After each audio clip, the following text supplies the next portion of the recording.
Board का exam sir पर आ गया है और प्री बोर्ड भी स्टार्ट होने वाले हैं। सर हमें बहुत डर लग रहा है, कैसे हम अपनी तैयारी को करें, है ना। तो ऐसे ही बहुत सारे सवालों के जवाब आपके मन में उठ रहे होंगे, तो मैंने उन सभी सवालों के जवाब मैंने यहाँ पर आपको इस शॉर्ट वीडियो में देने की कोशिश की है, ताकि आप अपनी पढ़ाई को जल्द से जल्द स्टार्ट कर दो, क्योंकि अब टाइम बहुत कम बचा है।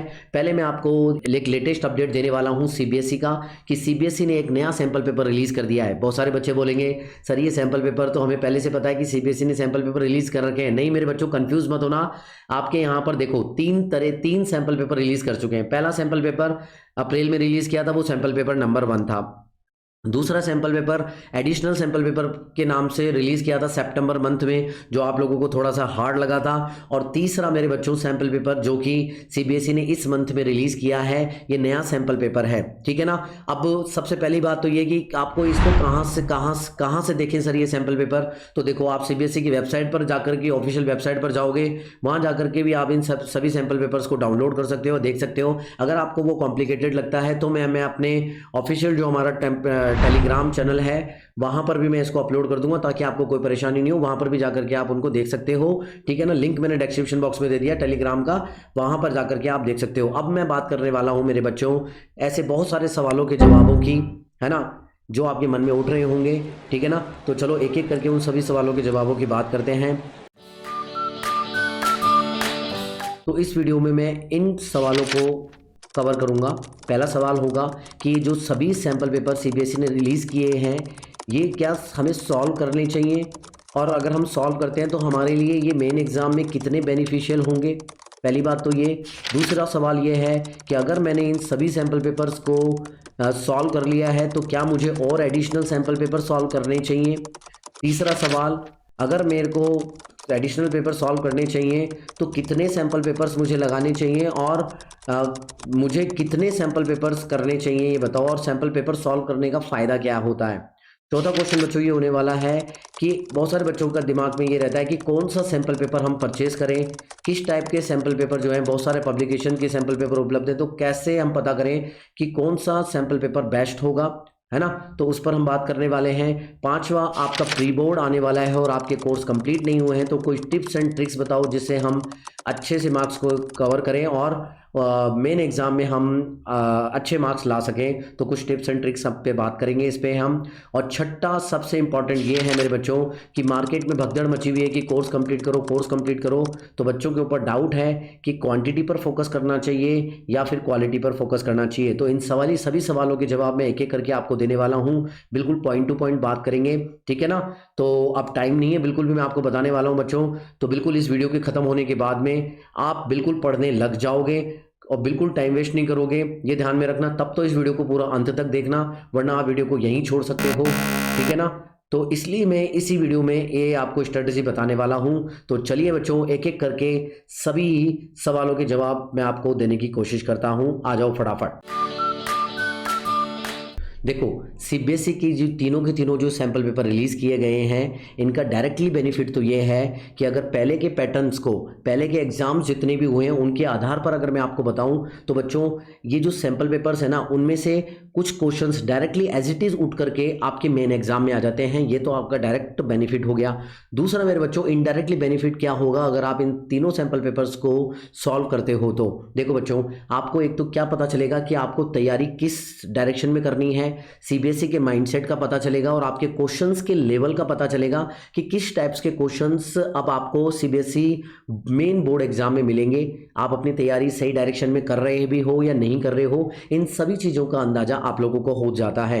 क्योंकि बच्चों देखो, मैं आपको एक बढ़िया टिप्स दे देता हूं कि किसी भी एग्जाम को अगर आपको क्रैक करना होता है ना, तो आपको ये पता होना चाहिए कि क्या पढ़ना है और क्या नहीं पढ़ना है और किस डायरेक्शन में आपको पढ़ना है। तो आप किसी भी एग्जाम को आसानी से क्रैक कर जाओगे। तो उसके लिए आपको सबसे बड़ा बेनिफिट तो यही होने वाला है कि सीबीएसई के सैंपल पेपर आपको सही डायरेक्शन में तैयारी करने के लिए बाध्य करते हैं, ठीक है ना। और अगर इस पॉइंट का मैं डायरेक्ट कंक्लूजन बताना चाहूँ तो बच्चों, आपके लिए सबसे पहली प्रायोरिटी सीबीएसई के इन्हीं तीनों सैंपल पेपर्स को सॉल्व करने की होनी चाहिए। ये आप लिख लो, सबसे पहली प्रायोरिटी होनी चाहिए। और अब बात करते हैं सेकंड पॉइंट की। आ जाओ।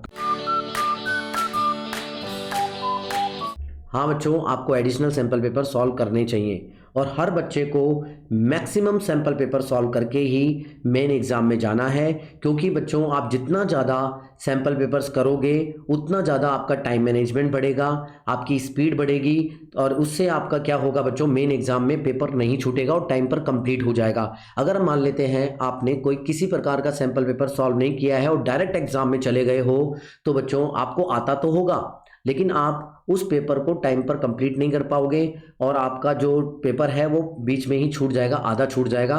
तो ऐसी गलती मत करना, जितना हो सके उतना सैंपल पेपर आपको सॉल्व करने हैं, ठीक है। अब चलते हैं पॉइंट नंबर 3 की तरफ। तो किन बच्चों को सैंपल पेपर सॉल्व करना चाहिए और कब सैंपल पेपर सॉल्व करना चाहिए, इसके लिए मैं बच्चों को 2 कैटेगरी में बांट रहा हूँ। एक फर्स्ट कैटेगरी में वो बच्चे आएंगे बच्चों जिनका सिलेबस 70% से ज़्यादा कंप्लीट हो चुका है। तो बच्चों जिनका सिलेबस जिस भी सब्जेक्ट का 70% से ज़्यादा कंप्लीट हो चुका है वो तो बच्चों सैंपल पेपर लगाना स्टार्ट कर दो। लेकिन बच्चों दूसरी कैटेगरी के वो बच्चे जिनका सिलेबस अभी तक 70% से कम हुआ है, तो उन्हें क्या करना है, उन्हें सबसे पहले प्रायोरिटी में एनसीईआरटी प्लस पीवाईक्यूज के क्वेश्चंस की प्रैक्टिस करनी होगी। फिर उन्हें यह लगता है कि मेरा कोर्स 70% से ज़्यादा कंप्लीट हो गया है सब्जेक्ट का, तो उन्हें धीरे धीरे करके सैंपल पेपर्स लगाना स्टार्ट करना होगा। कुल मिलाकर के बात इतनी है बच्चों कि एग्जाम में जाने से पहले आपको सैंपल पेपर प्रैक्टिस करके ही जाना है। जितना जल्दी हो सके, जितने ज़्यादा हो सके उतने सैंपल पेपर प्रैक्टिस करने हैं। इसकी कोई गिनती नहीं है बच्चों, मतलब पढ़ना आपको पड़ेगा ही। दूसरी बात मैं आपको इंपॉर्टेंट एक खुशखबरी आपको ये देने वाला हूँ कि इस चैनल पर भी हमने एनसीईआरटी, पीवाईक्यूज, इंपॉर्टेंट क्वेश्चंस और एमएनटी क्यूज में प्रैक्टिस सभी सब्जेक्ट की और सैंपल पेपर्स, बहुत सारे पब्लिकेशन के सैंपल पेपर के भी डिटेल सॉल्यूशन हम यहाँ करवाने वाले हैं। तो जाओ चेकआउट कर लो, वहाँ से भी पढ़ लो, ठीक है ना। अगर चैनल को सब्सक्राइब नहीं किया है तो सब्सक्राइब कर लो, ऐसे इंपॉर्टेंट क्वेश्चंस आपको मिलते रहेंगे, ठीक है ना। दोस्तों में शेयर भी कर देना, ठीक है। तो आपको जहाँ से पढ़ना होगा वहाँ से आप पढ़ लो, ये बात भी आप ध्यान रखेंगे, ठीक है ना। अब चलते हैं नेक्स्ट पॉइंट की तरफ, आ जाओ।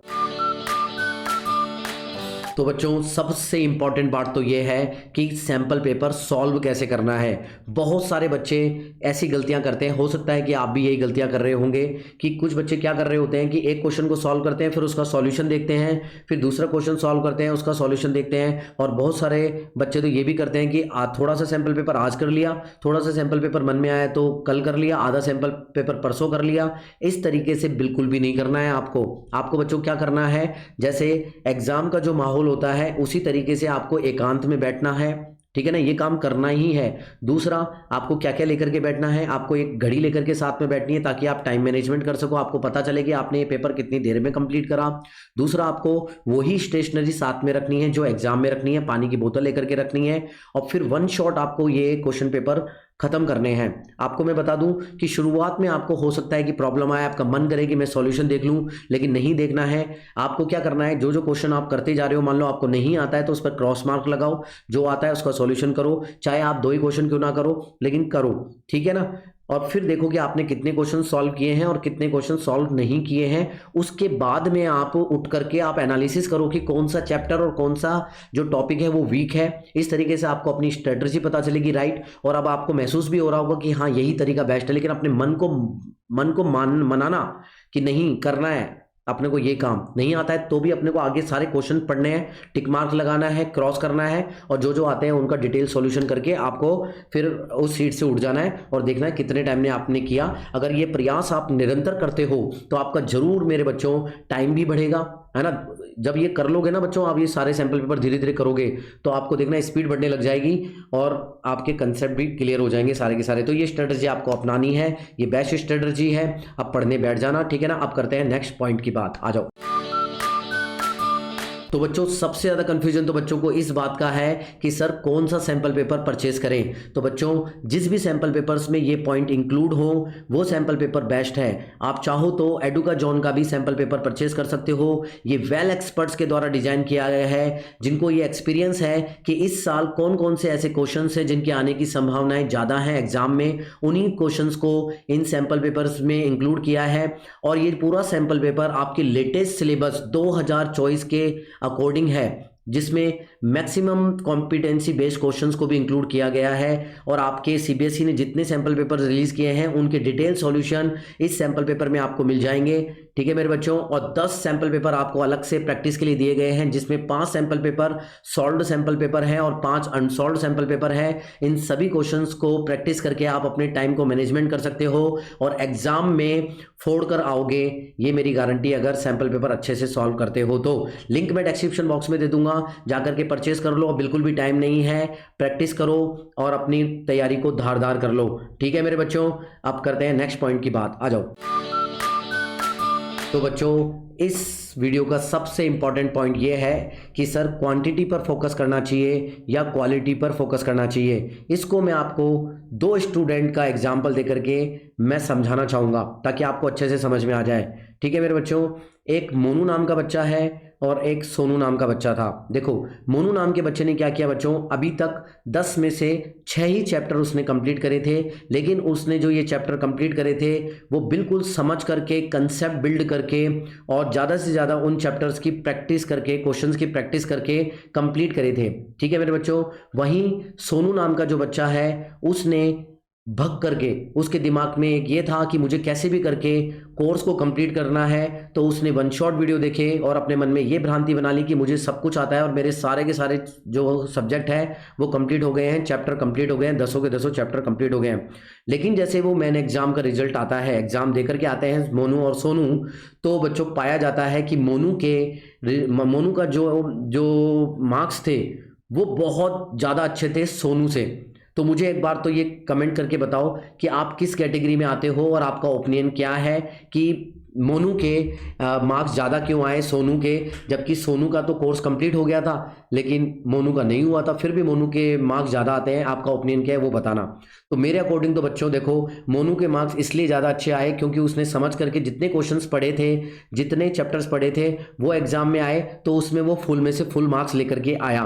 लेकिन जो सोनू था, सोनू ने सारे चैप्टर पढ़ रखे थे लेकिन उसके दिमाग में वो खिचड़ी हो रखे थे, उसने प्रैक्टिस नहीं करे थे, तो जब भी जिस भी चैप्टर के क्वेश्चंस उसके सामने आए तो वो अच्छे से बना नहीं पाया, उससे वो क्वेश्चंस हुए नहीं, इसलिए उसके मार्क्स पूरे नहीं आए हैं। तो मेरे अकॉर्डिंग तो बच्चों क्वांटिटी से ज़्यादा आपको क्वालिटी पर फोकस करना चाहिए। ऐसा नहीं होना चाहिए कि आप आगे आगे पढ़ते रहो और पीछे का भूल जाओ। तो प्लीज़ मेरे बच्चों रिवीजन करो, प्रैक्टिस करो। मैं आपको एक और खुशखबरी देना चाहता हूं बच्चों कि हमारे यहाँ पर इस चैनल पर मैं आपको कराता हूँ क्वालिटेटिव वीडियोज़ देता हूँ आपको, PYQs के, NCERT की सीरीज़ के, और मेरे बच्चों यहाँ पर मेंटी क्यूज चलती है जिससे आप अपनी प्रैक्टिस कर सकते हो और अपनी तैयारी को धारदार कर सकते हो। अगर चैनल पर नए हो तो उसको सब्सक्राइब भी कर लेना, क्योंकि जब तक आप खुद से नहीं पढ़ोगे तब तक बच्चों आपको कोई भी नहीं पढ़ा सकता है। तो चाहो तो इस चैनल पर जाकर के भी आप पढ़ाई कर सकते हो मेरे बच्चों। अब बात करते हैं नेक्स्ट पॉइंट की, आ जाओ। तो बच्चों अब सबसे बड़ा सवाल तो बच्चों के ये आ रहा है कि सर प्री बोर्ड आ रहे हैं, कोई टिप्स एंड ट्रिक्स बताओ। तो बच्चों एक रामबाण टिप्स एंड ट्रिक्स बताने जा रहा हूं कि बच्चों एक काम करो, जो जितने भी जो CBSE के ऑफिशियल सैंपल पेपर रिलीज हुए हैं तीनों के तीनों, उनको जरूर करके जाना, क्योंकि जो स्कूल वाले जो पेपर बनाते हैं ना प्री बोर्ड का, उसमें मैक्सिमम क्वेश्चंस आपके जो CBSE के जो ऑफिशियल सैंपल पेपर होते हैं उसी में से एज इट इज उठा करके रखे जाते हैं। तो वो सभी सैंपल पेपर के क्वेश्चन करके जाना आप, ठीक है ना। दूसरी ट्रिक्स मैं आपको ये बताने वाला हूं बच्चों कि जो ये जो प्री बोर्ड के जो पेपर होते हैं ना, वो आपके मेन एग्जाम से थोड़े से हार्ड ही रखे जाते हैं स्कूल वालों की तरफ से। तो घबराना मत बच्चों, चेकिंग भी थोड़ी सी हार्ड होती है ना। तो आपके मार्क्स कम आते हैं तो घबराना मत, अपने पेशेंस को बना करके रखना और पढ़ाई करते रहो, निरंतर पढ़ाई करते रहो। और आपके जरूर मेरे बच्चों आपके मेन एग्जाम में अच्छे ही मार्क्स आने वाले हैं, अगर आप इस वीडियो को पूरा देखा है और आपके अंदर कुछ करने की क्षमता है। तो बच्चों मेरी तरफ से पूरा बेस्ट ऑफ लक, है ना। लेकिन बच्चों ये वीडियो खत्म होने के बाद में आपको पढ़ने बैठ जाना है ना। अब इधर उधर टाइम वेस्ट नहीं करना है, टाइम बहुत कम बचा है, अब त्यौहार भी आने वाले हैं, उसमें भी टाइम बिल्कुल भी खराब नहीं करना है, ठीक है ना। और अगर आप चैनल पर नए हो तो प्लीज़ मेरे बच्चों चैनल को सब्सक्राइब कर लो, और अगर मेरी मदद करना चाहते हो और अगर आपको इस वीडियो से थोड़ी बहुत भी हेल्प हुई है तो मेरे बच्चों दूसरे बच्चों को भी शेयर करना बिल्कुल मत भूलना। और मुझे ये ज़रूर बताना बच्चों कि इतनी सारे जो पॉइंट्स मैंने आपको बताए हैं उनमें से कौन सा पॉइंट्स आपको ज़्यादा अच्छा लगा है, वो कमेंट बॉक्स में कमेंट करके ज़रूर बताना मुझे। ठीक है मेरे बच्चों। और जिस भी टॉपिक पर आप डिटेल वीडियो चाहते हो, और भी बहुत सारे टॉपिक्स पर मैं डिटेल वीडियो लेकर के आने वाला हूं ताकि आपकी मदद हो सके, तो आप प्लीज़ इस चैनल पर अगर नए हो और अगर अभी तक सब्सक्राइब नहीं किया है तो प्लीज़ सब्सक्राइब कर लो फटाफट फटाफट। ठीक है मेरे बच्चों, अब देता हूं मैं आप लोगों से अलविदा। मिलते हैं किसी नए टॉपिक में, किसी नई एनर्जी के साथ में। जय हिंद, जय भारत, वंदे मातरम, बाय।